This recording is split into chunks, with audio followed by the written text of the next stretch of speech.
Et donc, au sujet de ce projet d'appel à intérêt concernant une parcelle située au début du boulevard de l'Automobile, je pense qu'il faut que chacun mesure à quel point ce dossier en fait marque le début d'une opération majeure, puisqu'on est ici face au premier dossier concret de transformation du boulevard de l'Automobile. Ça y est, ça débute. Ça faisait longtemps qu'on en parlait, ça faisait longtemps qu'il y avait des intentions. On est aujourd'hui face au chantier des 20 prochaines années, sans doute le chantier majeur, tout comme les Guillemins ont été celui des 20 années passées, tout comme la place Saint-Lambert a été celui des 20 années précédentes, et ainsi de suite. Et je pense qu'il est important, au-delà de ce dossier particulier, de se donner un cap sur ce qu'on va faire par rapport à cette transformation du boulevard de l'Automobile. Alors, effectivement, Monsieur Léchevin, le projet de territoire offre déjà une intention générale qui me semble bonne. Et je fais référence notamment ici aux travaux du bureau Baumens de Fait sur le boulevard Cuivre-et-Zinc, par exemple, sur le petit zoning Cuivre-et-Zinc. Je fais référence à toute une série de dossiers qu'on a vus, mais ces dossiers, il va falloir les mettre en musique, en faire une vision d'ensemble. Et à cet égard, il me semble nécessaire que la puissance publique, et l'autorité communale en particulier, donne une intention, précise ses intentions par rapport à ce qui va se passer, ce qui doit se passer, ce qu'on voudrait voir se passer sur ce projet.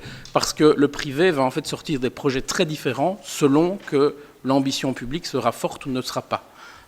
Et à cet égard, trois points, peut-être même un quatrième, me semble devoir être évoqué. La première, je me demande, sans doute peut-être pas sur ce dossier-ci en particulier, mais dans quelle mesure il serait souhaitable que la ville se dote d'un outil de planification un peu plus précis que celui du projet de territoire, qui identifie des zones d'intensification, qui donne des intentions, mais qui spatialise assez peu la façon dont les choses pourraient se passer.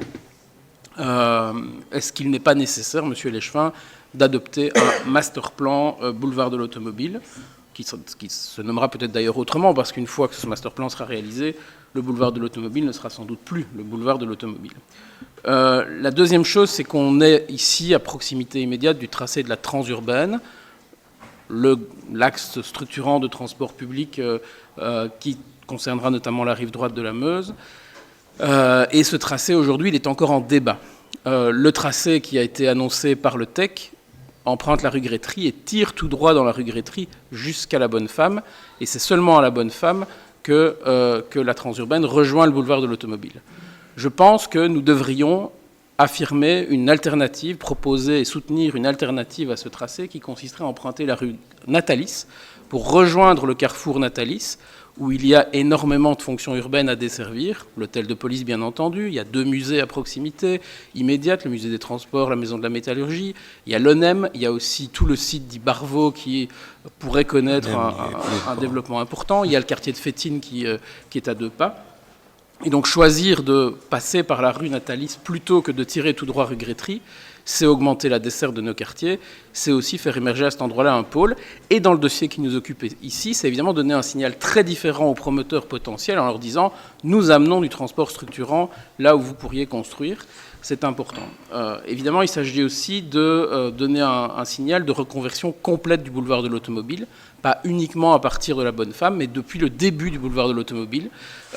Construire devant une trémie ou construire devant un boulevard réhabilité, ça ne sera pas la même histoire. Bien entendu, vous savez que je vais évidemment vous dire un mot de la nécessité de choisir le tram sur cet axe. Le fait que la ville puisse dire maintenant « nous voulons du tram sur cet axe », nous nous donnons l'objectif d'aller chercher un tram dans les 10 années qui viennent sur cet axe, produira un urbanisme radicalement différent que si on ne le fait pas. Si on ne le fait pas, on aura des projets qui resteront tournés vers la voiture. On aura encore des parkings importants parce que simplement les promoteurs ne pourront pas vendre leurs projets s'ils n'offrent pas une solution de mobilité.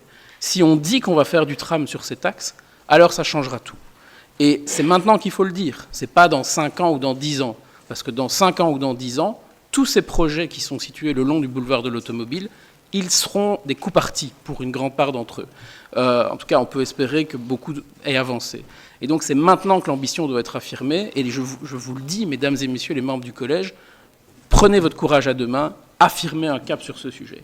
Et alors la dernière chose qui me semble nécessaire d'évoquer ici, peut-être à titre plus général, c'est le fait que ces projets, celui-ci et d'autres, leur qualité sera également déterminée par l'existence d'une plus ou moins grande maîtrise foncière publique. Je pense que ça permettra à la fois d'orienter, de qualifier les projets.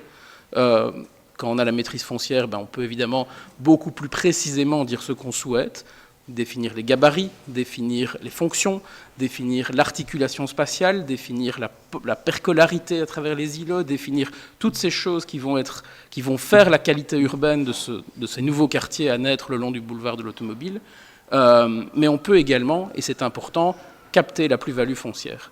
Parce que ce projet qui se dessine, ce projet qui est affirmé, ce projet que le projet de territoire appelle de ses voeux, il va produire de la plus-value foncière. C'est-à-dire que les terrains vont voir leur valeur augmenter. Et il serait regrettable que cette plus-value foncière soit captée principalement ou uniquement par les promoteurs. On pourrait utiliser cette plus-value foncière pour financer les projets publics, par exemple le tram. Merci pour votre attention. Monsieur Rassa. Oui, voilà,